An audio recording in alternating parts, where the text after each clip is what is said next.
We are basically talking about the percent increase or the percent decrease. Okay? There are three ways of handling these questions.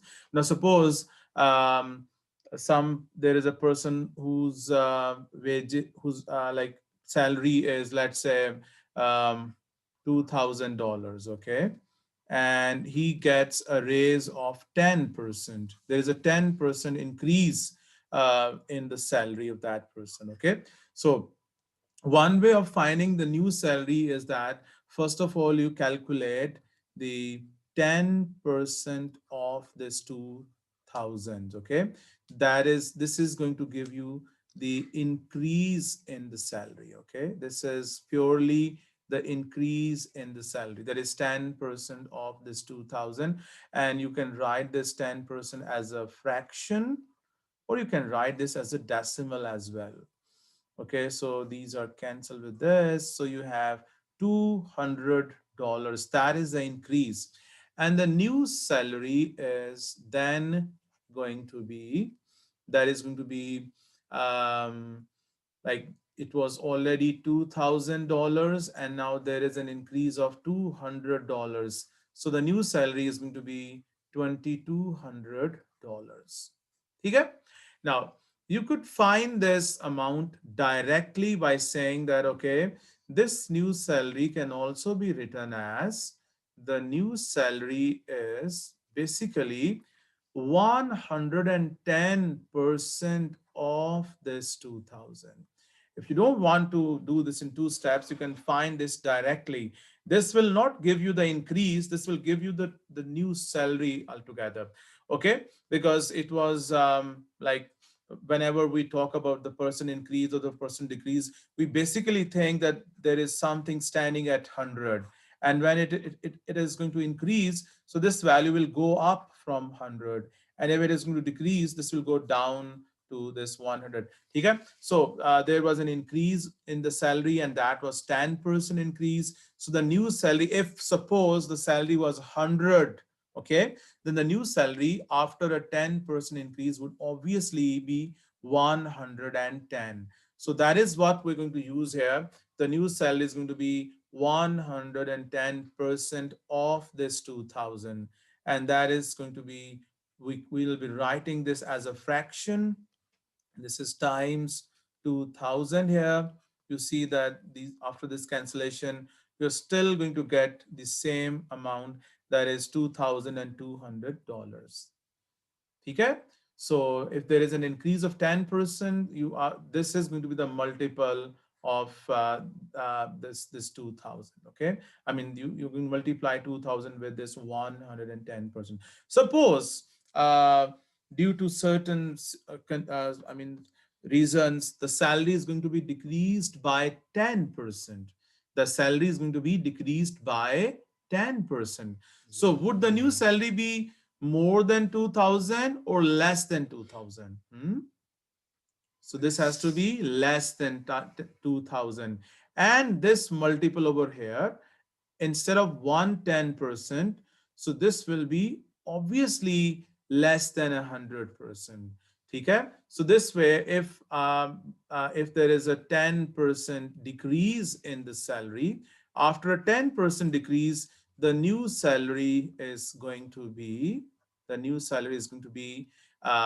90% of this 2000.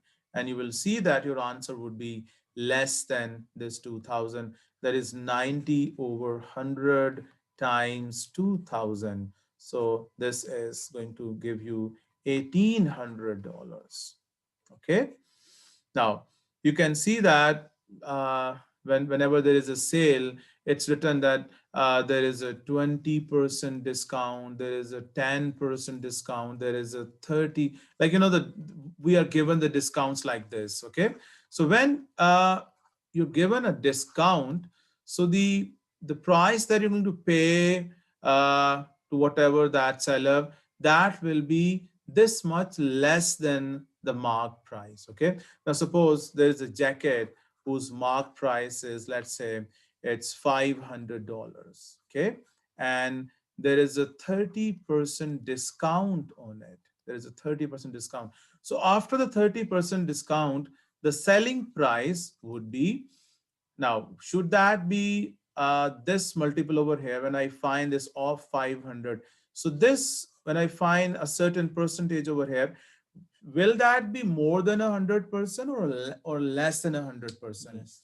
Yeah, it would be less than, because the price is going to go down because of this discount given here. Okay, so if 30% is the discount, that means you're going to pay 70% of this 500.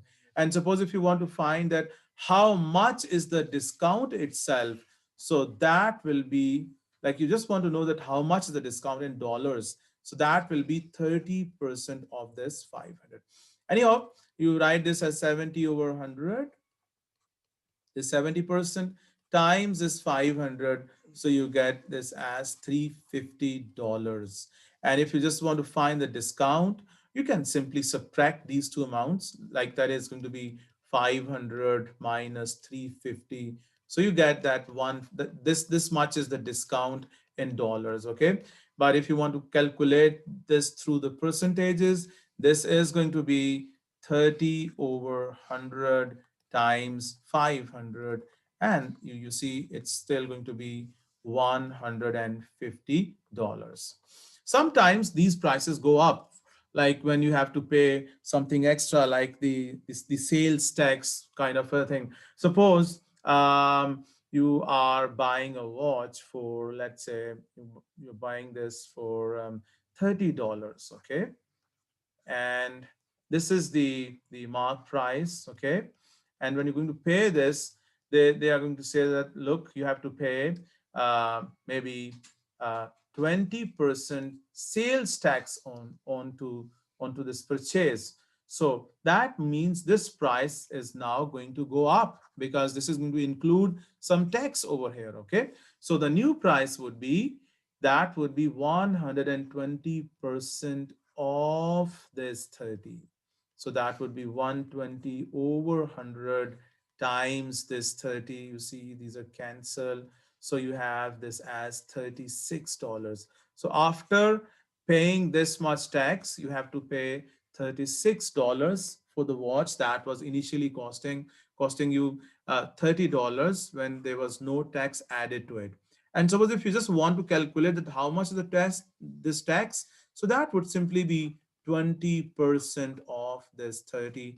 That much is the tax that you're going to pay. Okay, so this is going to be 20 over 100 times 30, and this is going to be give you $6. Okay.